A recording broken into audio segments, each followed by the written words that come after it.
네, 안녕하십니까. 저는 축구를 좋아하고 손흥민의 토트넘 팬임과 동시에 토트넘을 이끌고 있는 세계적인 명장 콘테 감독을 아주 좋아합니다. 콘테 감독이 가장 중요시하는 세 가지가 바로 기술, 전략, 멘탈입니다. 축구에서 아무리 기술과 전술이 뛰어난 팀이라 하더라도 한 번의 실수와 패배로 멘탈이 약해진다면 아무리 강한 팀이라 한들 내리막길을 걸을 가능성이 많듯이 주식시장에서도 마찬가지로 아무리 매매 기법과 전략이 뛰어나더라도 실전 매매에서 좌우되는 멘탈, 즉 심리가 무너진다면 100 중에 90은 매매 실패를 할 것입니다. 그러면 콘테 감독의 말을 인용해서 한번 공식화해봤습니다. 주식의 승리 공식, V는 TSM, 빅토리 승리는 테크닉, 기술과 스트래티지, 전략과 멘탈에 비례한다는 것인데 매매 성공은 기술과 전략, 별표, 멘탈이 가해지는 정도에 비례한다는 것입니다. 이 멘탈의 종류는 두 가지로 나뉩니다. 첫 번째, 실수하지 않는 집중력. 두 번째, 위닝 멘탈리티. 이렇게 두 가지로 나뉘게 되는데 첫 번째로 실수하지 않는 집중력은 주식은 시시각각 변하는 살아있는 생물이기 때문에 좋아 보여서 샀는데 반대로 매수하자마자 하락하는 경우는 어쩔 수 없는 상황이지만 이렇게 두 번째, 대신 위닝 멘탈리티, 여러 번 내가 손절매를 하더라도 내동매매하지 않고 손실폭을 줄여보겠다라는 할 수 있다는 마인드가 가장 중요합니다. 예를 들어서 멘탈이 10점 만점, 전략전술 10점 만점, 기술이 10점 만점이라면 다 곱하면 만점이 1000점이 되죠. 10, 11 곱하면 1000점이 되는데 전략전술이 예를 들어서 5점짜리 투자자, 기술이 4점짜리 투자자가 있습니다.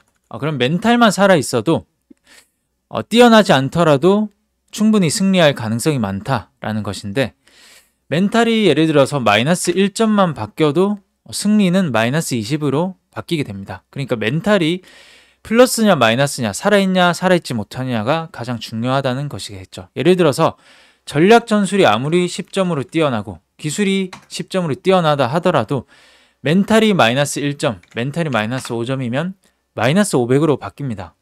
왜냐하면 기술, 이런 뛰어난 고수라고 할 때는 손실이 볼 확률, 가능성이 많이 없기 때문에 어느 정도만 손실을 본다면 이런 멘탈에 좋지 못함으로써 내동매매와 함께 더 큰 이런 아픔을 가져갈 수도 있다라는 것이 되겠죠. 그래서 가장 중요한 것은 이런 고수분들은 멘탈이 1점만 돼도 이 정도가 되고 예를 들어서 5점에 기술이 5점인데 멘탈이 10점 이 정도만 살아있어도 승리는 250점이나 된다는 것입니다. 여러분들께서는 어느 정도에 해당되는지 한번 대입을 해보시길 바랍니다. 저는 멘탈은 대략 9점 정도 되는 것 같고 전략 전술은 7점, 기술도 한 7점 정도 되는 것 같습니다. 그러니까 한 400점대로는 양호한 편이라고는 생각을 합니다. 멘탈이 만약에 여기서 저도 만약에 장중에 멘탈이 마이너스 5점으로 박살이 난다면 마이너스 254점, 마이너스 110점으로 된다면 마이너스 500 정도로 바뀌겠죠. 그래서 이 삼각형 사이에서 멘탈과 전략 전술, 기술이 티키타카를 잘 이루어줘야 됩니다. 가장 좋은 것은 전략 전술도 내가 공부를 해서 10점, 그리고 기술도 10점, 멘탈도 10점 정도로 이렇게 1000점의 티키타카 삼각형을 이루는 게 가장 좋겠죠. 그러면 멘탈을 가장 유지하는 가장 좋은 방법은 뭐가 있을까요?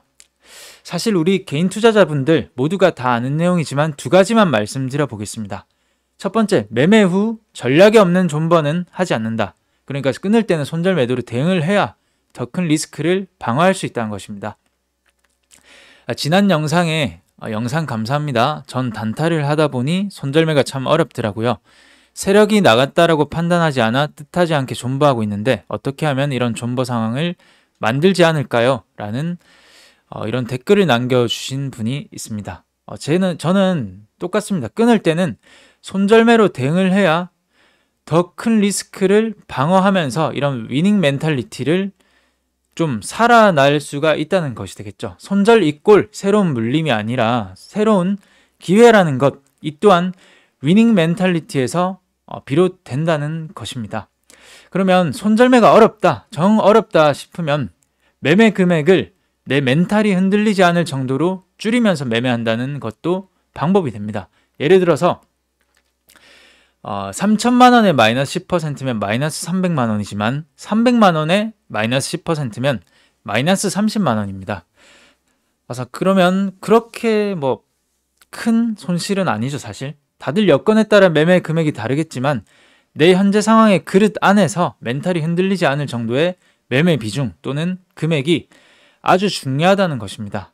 그럼 추가로 시장이 좋지 않을 때는 매매를 좀 쉬어갈 수도 있고 등등 승리하는 많은 위닝 멘탈리티 기법이 있겠지만 몰라서 안 하는 내용이 아니기 때문에 우리 스스로가 V는 TSM, 승리는 기술, 전략, 멘탈을 계속 인지를 하고 명심을 하는 게 또 중요합니다. 특히 M, 이 멘탈은 심리, 정신이 마이너스면 이 빅토리, 정신이 마이너스 1점이면 아무리 잘하는 고수 투자자라 하더라도 마이너스 100으로 될 수밖에 없다라는 구조임을, 주식시장의 구조임을 명심을 또 해야 됩니다. 그러면 오늘 제가 말씀드리고자 하는 부분은 오늘 손실봤다고 해서 위축되면 안 되겠죠. 위닝 멘탈리티에 위배됩니다. 반대로 수익 봤다고 해서 우쭐대거나 자만하면 그 또한 이런 위닝 멘탈리티에 방해가 됩니다. 오늘 핵심은 세계적인 명장 콘테 감독이 추구하는 것처럼 여러분들께서도 멘탈 심리가 무너지지 않는다면 이 10점으로 끝내겠습니다. 보기 좋게. 기술 전략이 뛰어나지 않더라도 앞으로 성장할 수밖에 없다라는 위닝 멘탈리티, 자신감도 가지면서 모두 TSM이 성장하는 투자자가 되셨으면 좋겠습니다. 그럼 모두 시청해주셔서 감사합니다. 이상입니다.